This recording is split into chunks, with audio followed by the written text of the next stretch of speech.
Good morning, good afternoon, good evening, ladies and gentlemen, depending on which side of the world you are.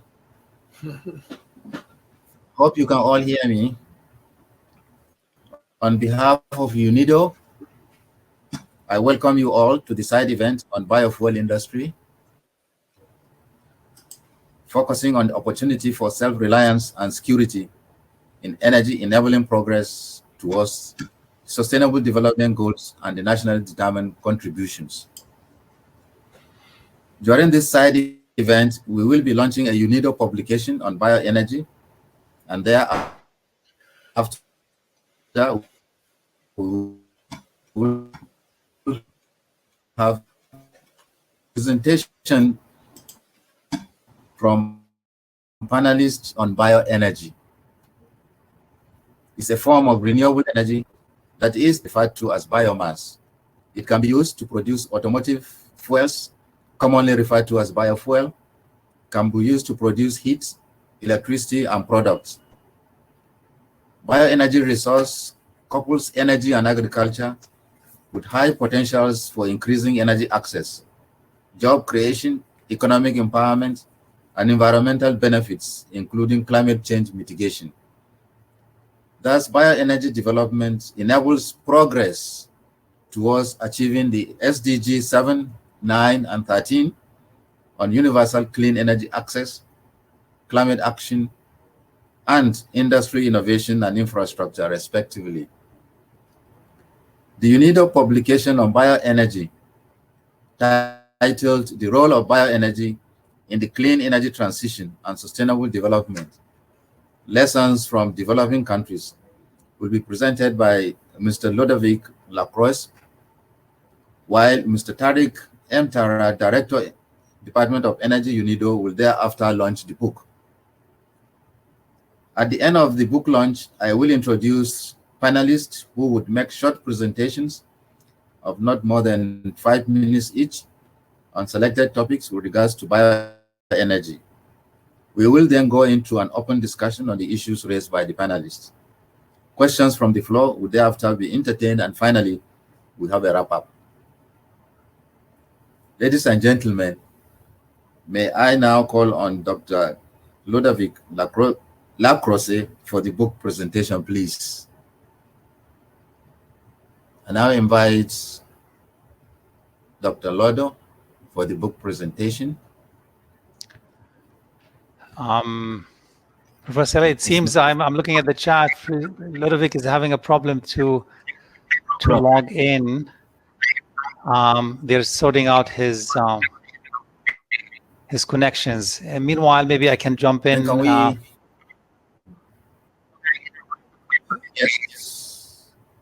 Yes, Tariq, you can jump in now. Okay, yeah, no, sure.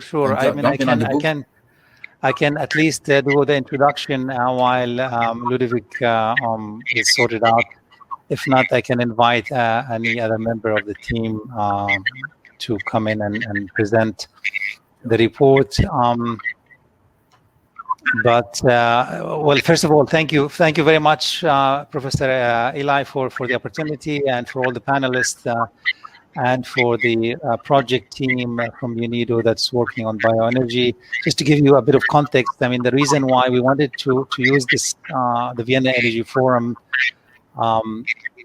as a platform to launch this report, because the Vienna Energy, I mean, for today and tomorrow, we're having really a large number of activities and discussions on where ambition, action meets ambition in terms of the transition to net zero targets by 2050, but also the meeting the goals of SDG 7, universal energy access, energy efficiency, and renewable energy by 2030, which actually very much lagging behind. You have probably heard it from various colleagues and participants that we are actually falling behind in achieving the targets, specifically on energy access and clean cooking in large parts of the world.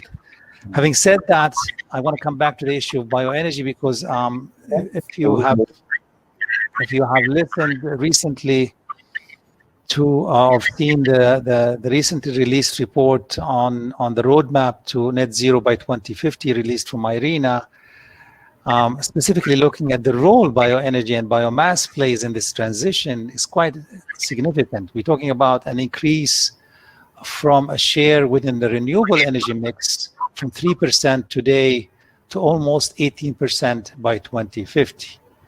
And that also implies the need to increase the share, also the investments that is going into the sector, the bioenergy or biomass sector, from around 3% to from around $13 billion. That is the average that is being put into the sector today, to almost $70 billion annually from 2021 onward to reach the target that I mentioned earlier. So we're talking about almost five-fold increase in the flow of investment into the bioenergy sector to reach them. And we think that bioenergy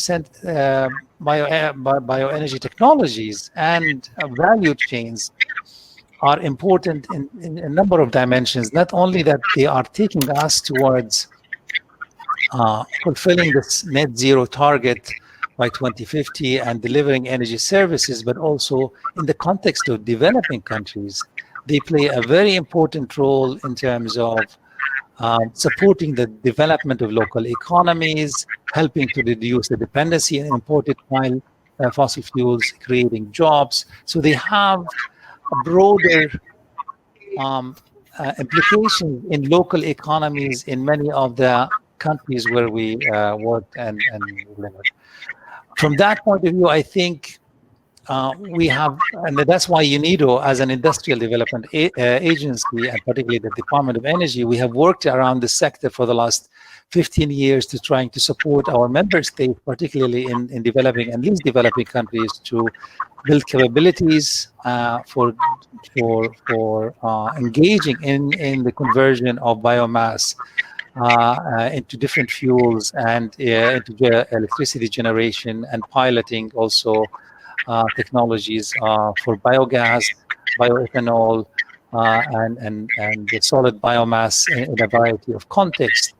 And over the last 10 years, a number of experiences have accumulated, and we wanted to share that experience so that it can inform and support what I call the massive scale up that is needed today to reach the level of investment that we need to see, as I mentioned earlier.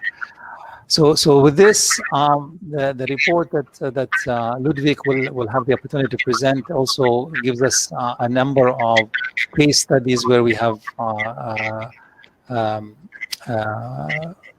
build an experience on how this can be linked also to creating jobs, using available bioenergy resources that would otherwise be left out, and also its implications on the reduction of the deforestation and mitigation of greenhouse gas emissions. With that note, I'm not gonna get into more details. I leave the details of the report to Ludwig, but I just want to use the opportunity to declare, sort of, to invite you to make use of the lessons learned from this report, from the case studies, and see how do we collectively in this conversation really scale up the opportunities, because we think that there is an immense scope for increasing the investments, the flow of investment into the sector, if we really put the right policies in place, we build the right capacities, because the potential is there. Indeed, the potential is quite there, but we need to really get the international community to put more efforts into directing investments in the right context and in the right sectors where there's our opportunities. With this, I return back to you, Professor Eli, and thanks all of you for joining us, and wish you a successful discussion in this panel. Thank you very much.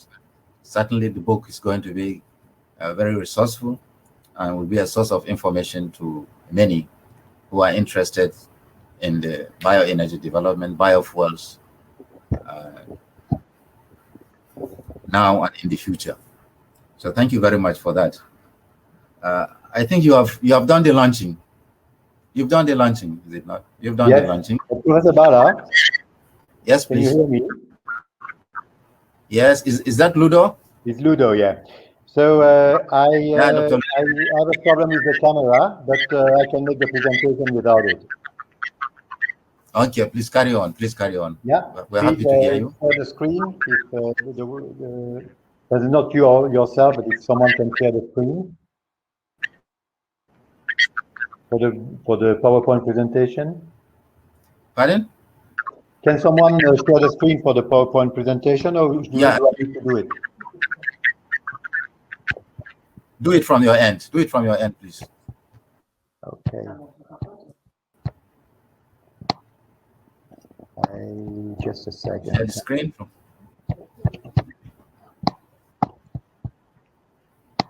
Okay. Share the screen. Yeah. Just go. Yeah. Can you see the?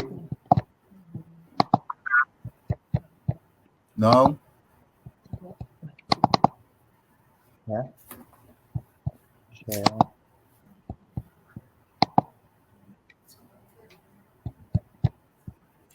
Okay, that's right. Okay, I'll just get it then. Okay. Okay, there we are. Is it all right? Yes. Okay. Yeah, we can see you. Just yeah. Okay. Good afternoon, everyone, and thank you very much for giving me the opportunity to present this new publication of UNIDO.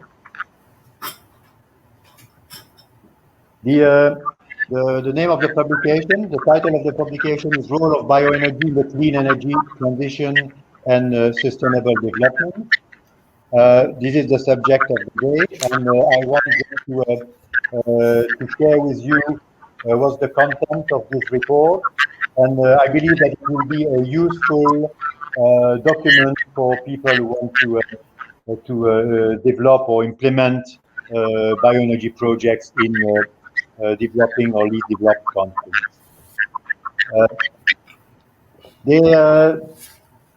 The approach of the report is the following. There are three main bioenergy sectors which were presented by bioenergy specialists. One subsector is biomass, the second one is biogas, and the third one is liquid fuel, which we had a chance to work with Harry. Harry is the author of this liquid biofuel chapter. So each chapter is developed around 3 case studies of bioenergy projects implemented, most of them in developing countries. First of all, there is a short description of the technology, and then the case studies are looking at when we look at the case studies, we look at how they came to life, if I may say. All these projects were the reason why these projects were implemented. We look at some technical details, at economics and finance. What were the problems faced, and what are the benefits of the project, the success factors, and the lesson learned for future projects. Also, a close look at the way they address sustainability development goals are touched. So that's the overall framework. Those case studies are pretty well documented, which means that what went right, what went wrong is addressed by the expert, and that's where from those case studies we can draw the conclusions and then formulate some recommendations. Now, it was already mentioned, but I would like just to, without, I'm not able to present the whole report, which is about 50-60 page report, but to give you some of the main challenges that were highlighted or developed in the report. That's definitely the importance of having a conducing policy and regulatory frameworks. Most countries have got policies, but they are not necessarily conducive, and there is a need to get proper targets, to get proper tariffs, and sometimes support for those bioenergy projects. In many cases, it was highlighted that those projects are not on level playing field with fossil fuels. Fossil fuels are often subsidized, but biofuels or bioenergy is not. So that's a little bit of an unfair competition with fossil fuel. When I say a bit, it's sometimes a big competition. Now, problem of economics and finance. Those technologies are often considered as expensive, especially in relation to the local purchasing power. And there is a need for local development of those technologies to make them more affordable, and that should be done through technology transfer.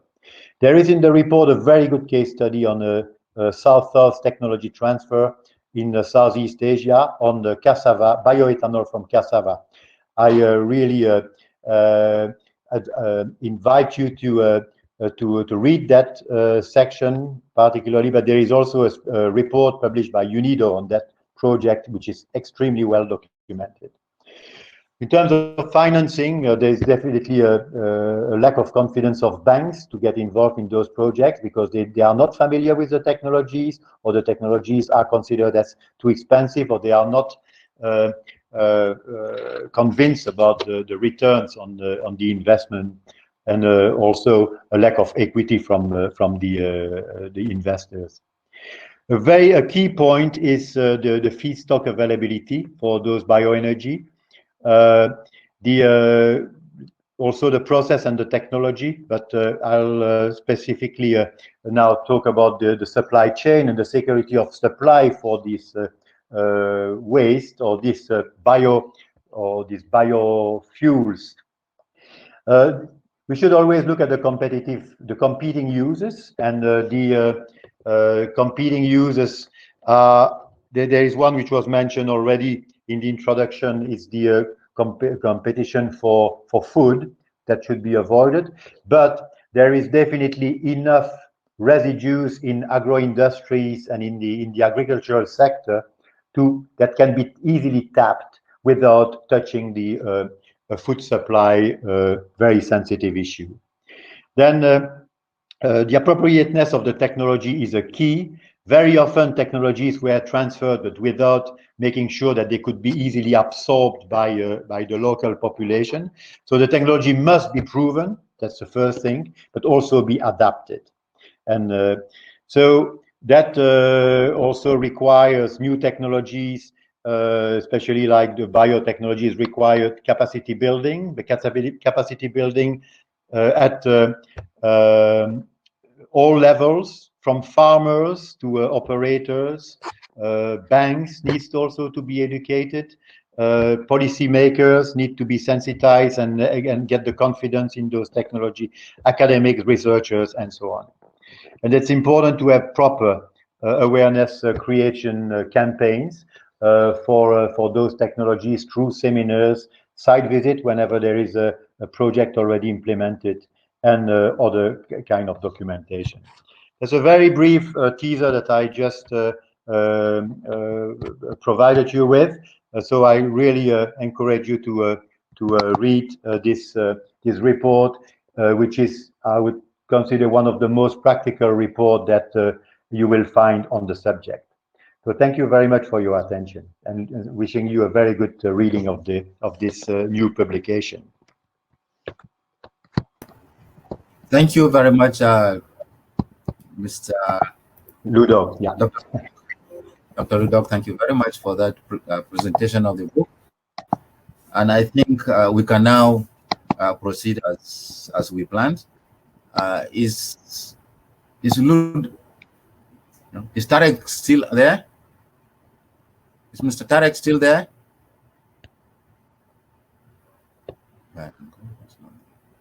Tarek is not there. So Okay. Professor Bala, just on the chat, there is a message of Kili Agaizu saying that the report is available, and she's providing the link to the report. Okay, that's fine. That's fine. Thank you very much. That's fine. That's fine. Well, I think we'll now make progress. Tariq had earlier on launched. I'd wanted him to redo it, but I think he has signed out. Now we'll go to the panelists. We'll go to the discussions on the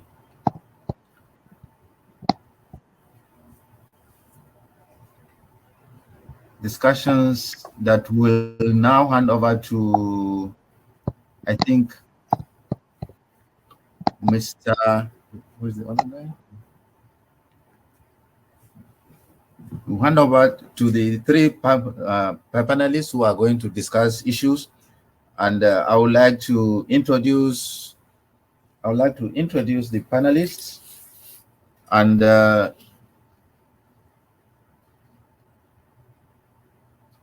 Dina Bakoski is the head of the unit biofuels at BEST, and active in international networking on biofuels and bioenergy research and development.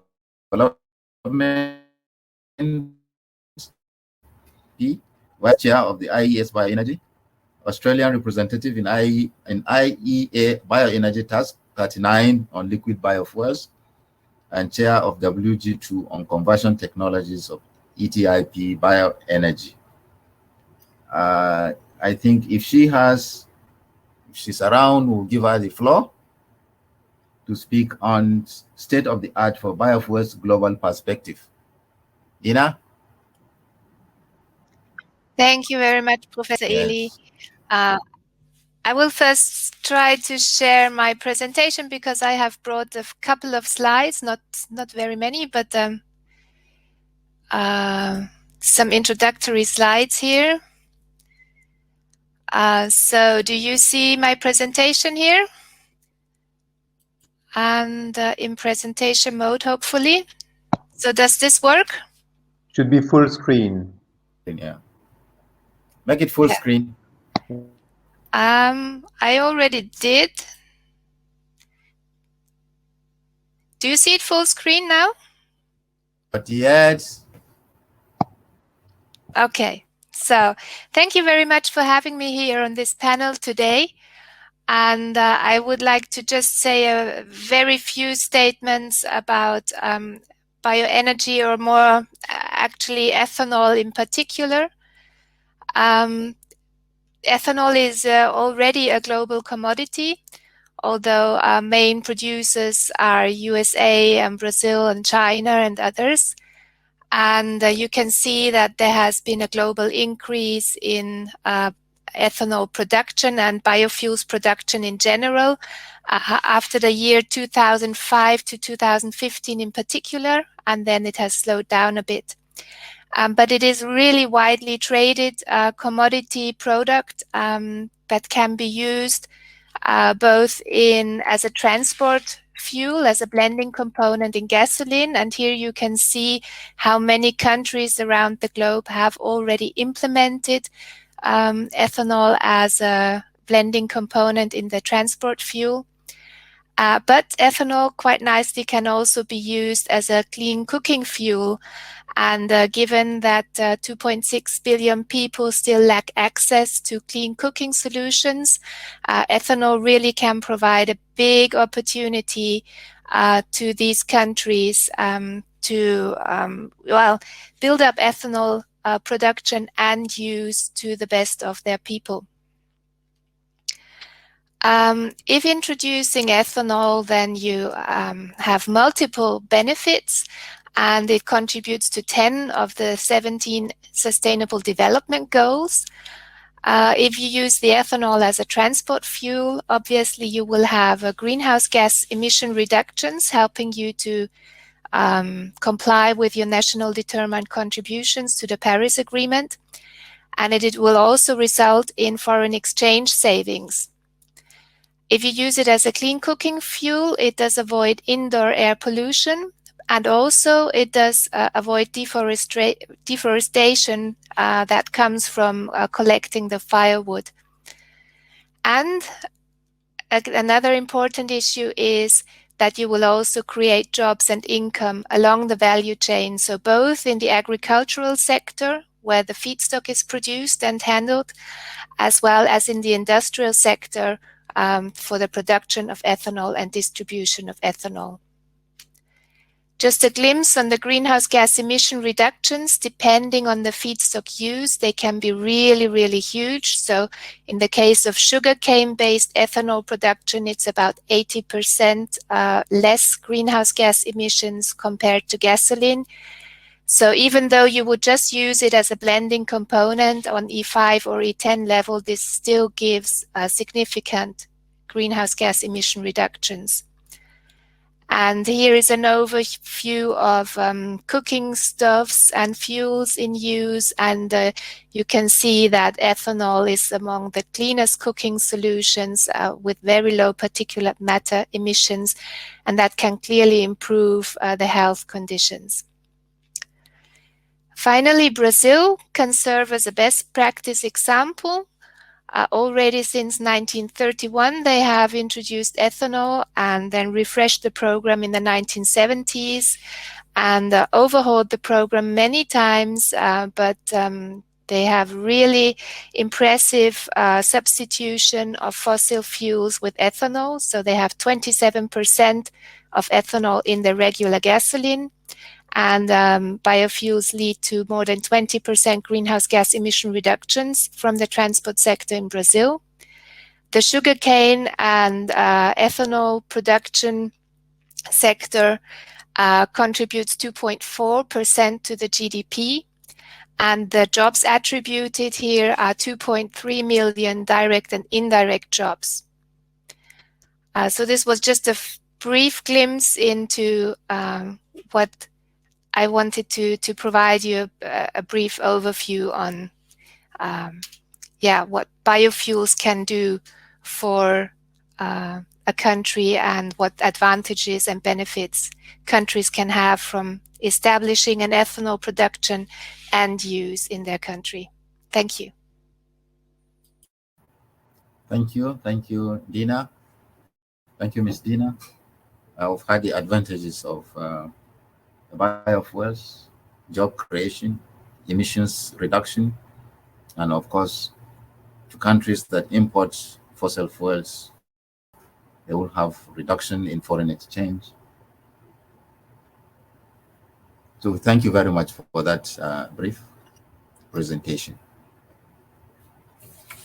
Our next panelist, I will introduce Dr. Harry Stokes.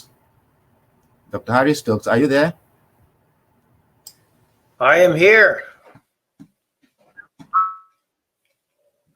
Yes, Dr. Harry Stokes, it leads Project GEAR, an international NGO that facilitates development of alcohol fuels. Project GEAR has worked in Africa since 2000. Dr. Harry holds an MSc in forestry, Duke University since 1974. Most importantly, Harry is a winner of the World Bioenergy Award 2012. Harry, the floor is yours. Thank you, and thank you for having me as part of this great panel. And I really appreciated Dina's presentation, and of course Ludo's work on producing the marvelous report. Now let's see if I can share my screen.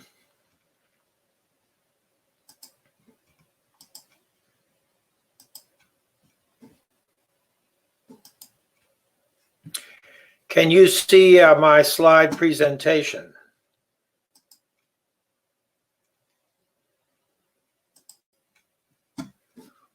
Yes. Okay. Yes, Wonderful. we can see that. Okay. Dina spoke about some of the macroeconomic advantages of ethanol production and the role that major producer nations play in global production and trade today. So the question arises, how do developing countries really become their own players in producing clean burning liquid biofuels? And this is a question that Project Gaia has endeavored to devote itself to over the past 20 years. How do we scale up liquid biofuels in the developing countries, and can we start on a small scale level? We like to call bioethanol the most democratic of fuels. This is because it can be made locally. It doesn't have to be imported. It doesn't have to be purchased from a major oil company, a major refiner, whether from Saudi Arabia or anywhere else. It can be made locally, and it can be made under local ownership. It depends upon local agriculture and locally produced agricultural feedstocks. Ethanol is made best from sugar and starch crops, feedstocks which farmers produce in abundance. And I'm afraid that with all of the talk about and the aspirations set on cellulosic and second and third generation ethanol, we have perhaps lost sight of the fact that sugar and starch crops are excellent feedstocks for ethanol and deeply understood pathways, biological pathways to ethanol. And it's really the sugar and starch crops that should be emphasized for developing countries because they are grown universally. They can be produced on a large, on a small, or even on a micro scale using small or micro scale ethanol distilleries. What farmers already grow, they can use to produce feedstock. And what farmers throw away may also produce feedstocks. For example, we have been deeply engaged in studies of cashew apple and cocoa sweatings as two sources of sugar that can produce hundreds of millions of liters of feedstock if we can solve the supply chain issues for getting the feedstock to the distillery. Micro production is favorable for local ownership, for deep embedding in the farm economy, and for wide accessibility. While cellulosic ethanol may be achievable in advanced economies, and that is still an open question, sugar and starch crops in developing economies are well established, and the sustainability and the greenhouse gas values, reduction values have been studied intensively and continue to be studied. Africa's sugar industry is a big opportunity for ethanol fuel production. The wastes from the sugar industry are hardly tapped as of this date for ethanol production. Cook stove fuel and ethanol blend stock for gasoline are two compatible markets for sub-Saharan Africa, and they are named in many countries NDCs. but they are largely to date untapped. And I think that's where UNIDO sees the opportunity to help countries expand their industrial capabilities on a large and a small scale to tap into the potential. We have really come to understand over the years that the major obstacles to developing ethanol fuel are conducive policy, access to finance, and good program support. We also believe that cookstove fuel is, as a market, is easier to develop than blending because it has fewer technical requirements, easier processes involved, and less infrastructure to be built. And indeed, it is potentially a much larger market than fuel blending. We have been able to prove that from both a CapEx and an OpEx view, small and micro distilleries are feasible and are competitive with large distilleries. And this is in part because they can take some significant shortcuts in management, processing, and equipment to achieve good production. Micro distilleries offer important cost-cutting opportunities over large distilleries and important management benefits. And these micro distilleries can be locally made. Now, as Dina mentioned, whether these distilleries are large or small, and I think Ludo mentioned this as well with regard to the report, it is all about feedstock supply. Feedstock supply is the #1 issue for producing ethanol. Micro distilleries, depending on feedstock choice, will have challenges and opportunities that are different from larger distilleries. And feedstock supply rests squarely in the agricultural value chain, and perhaps we could also say in the value chain of wastes and waste disposal. Small and micro distilleries offer development opportunities that large distilleries may not offer. Women can be present in all aspects of the value chain, from farm worker to distillery engineer. At Project Gaia, we had a young female engineer involved in our distillery work, who today is one of the lead researchers in biotechnology for the US government. So she is a beautiful case in point. To stimulate the micro distillery sector, access to finance, technical, and program support are essential. And I think this is where UNIDO can play a role that is uniquely suited to UNIDO to play. While demand creation is necessary to build the biofuel sector, direct engagement in boosting actual production is essential.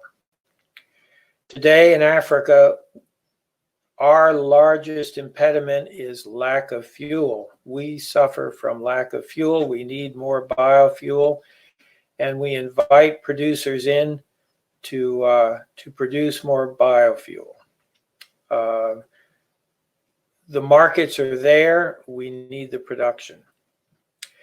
And finally, I would say that it would be very helpful for the development community to become better educated about ethanol and about agriculture. Many players in the development community, and I'm talking about national players, multinational players, private nonprofit players, have a deep skepticism about biofuels taught to them by 70 to 100 years of essentially propaganda from the oil industry. And they also have a profound misunderstanding about agriculture and the ability of farmers to be good environmentalists. So if we can begin to view ethanol as an environmental opportunity and agriculture and farmers as important actors in cleaning up and preserving the environment, then we can understand the role that biofuels can play. So thank you very much. I appreciate the opportunity to be able to present, and that concludes my remarks. Thank you very much. Thank you very much, Harry. Very good perspective there that you've given out, particularly with regards to education on agriculture and biofuels, with reference to developing countries, as 70% living in rural areas that depend a lot on fuel wood, and certainly availability of modern clean biofuels from ethanol will reduce the amount of emissions, health hazards to users in the rural communities. How do you think this can be scaled up in the sub-Saharan Africa?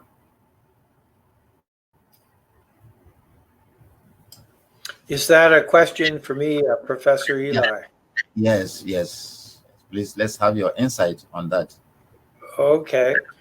Well, there are many small-scale distilleries being built, and these are distilleries in the range of 12 to 16 million liters per year. They fit well with many of the sugar operations that exist around the continent. Better access to finance for the sugar factories so that they can build a distillery and develop their capability to produce ethanol and to earn revenue from ethanol would be quite important.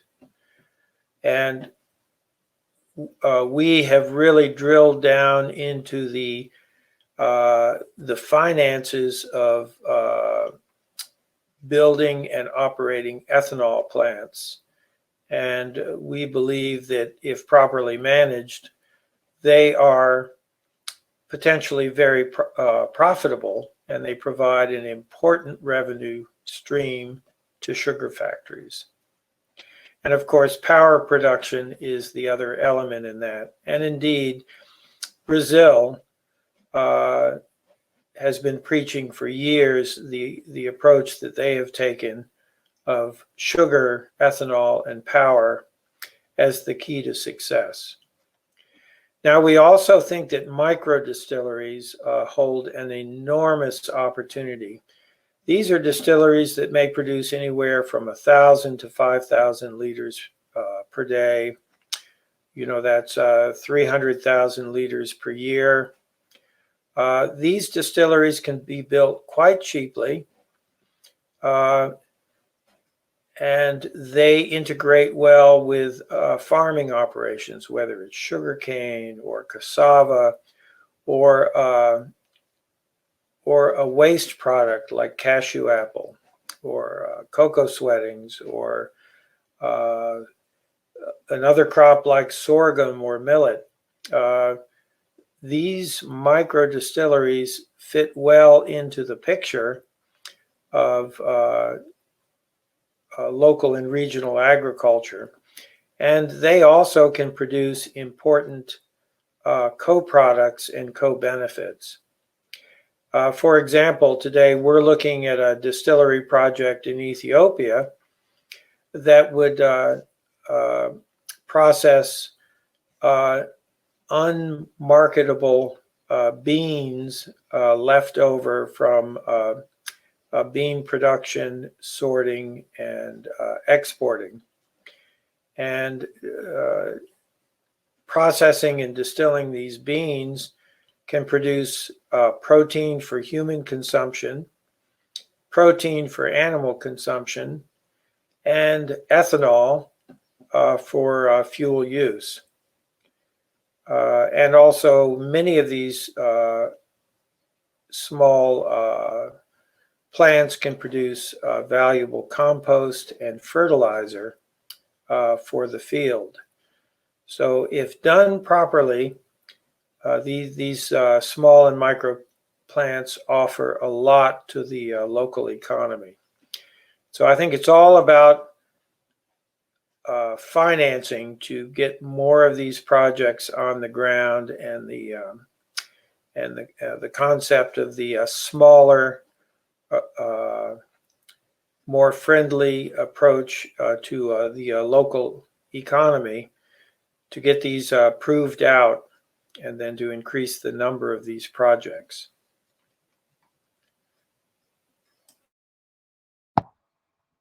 Professor Bala, if I may add something. Yeah, please. Thank you, Harry, for your presentation, and just wanted to tell the participant about the fact that what you just told us, what you have presented, is pretty well documented in the new publication that I mentioned earlier. Harry had an important role in sharing his experience and the experience of his team in two countries, in Tanzania, in Ethiopia, and also the project I mentioned in Thailand. All those are excellent cases, which were not. It was not an easy. It was not a piece of cake, I would say, to get those projects on track. Some got problems; they were analyzed, but finally we can say that those projects were pretty successful. So they are very good examples that can be followed for in future projects. Yes, all these projects require great attention to detail.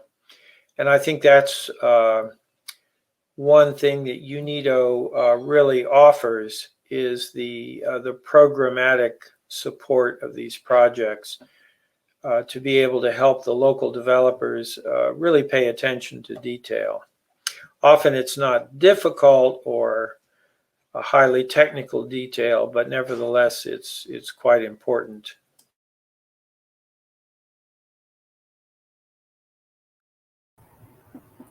Thank you very much. Ms. Dina, do you have anything to add on that?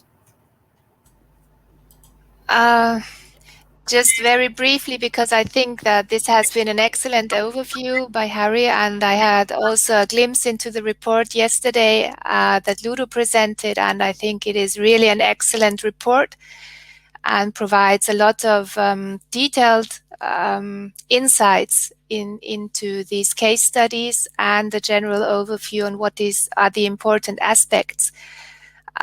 So from my side, quite little to add, except for what we see in all countries trying to establish biofuels, is that you need to involve all the stakeholders along the value chain, and there has to be some benefit in it for everybody in the value chain. And this starts with the small-scale farmer and larger farming operations, but it goes up through to industry and the refiners that distribute the fuel, even automotive industry. So everybody should be at the table. Everybody should be involved in the discussions as to find a framework that is best suited to the specific country.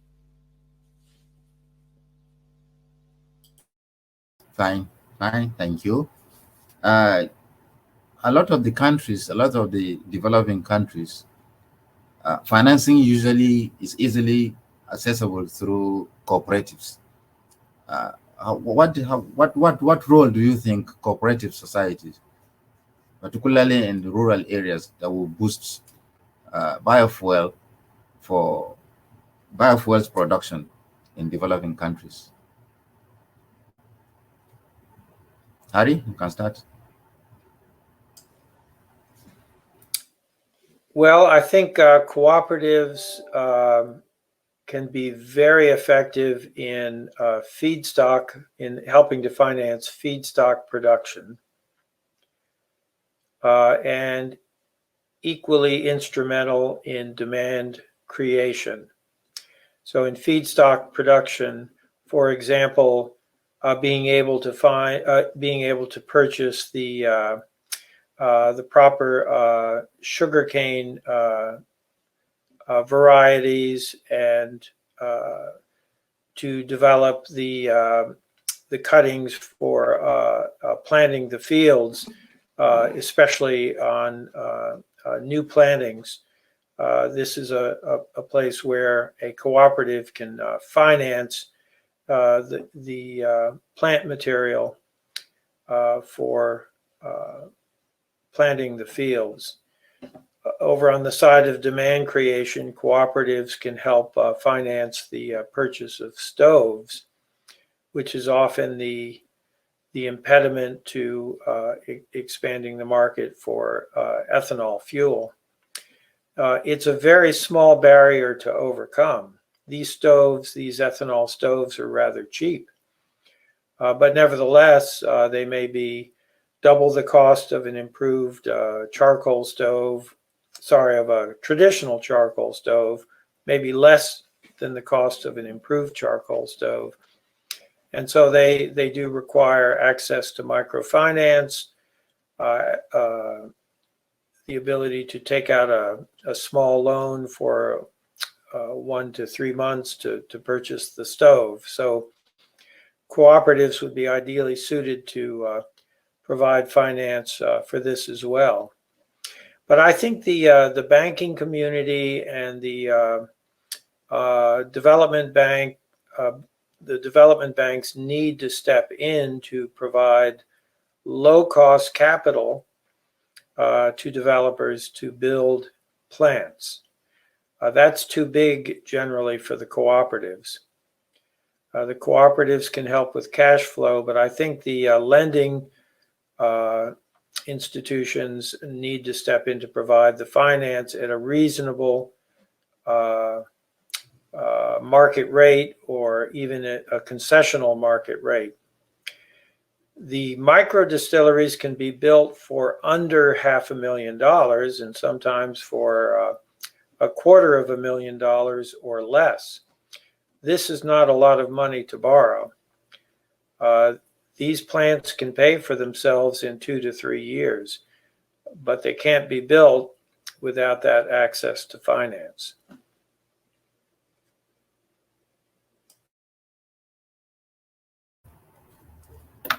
Yes. Moving from small-scale production to large-scale production of ethanol, what would be your assessment in terms of cost? Is it the production of the feedstock or the technology of converting feedstock to biofuels that attracts more capital?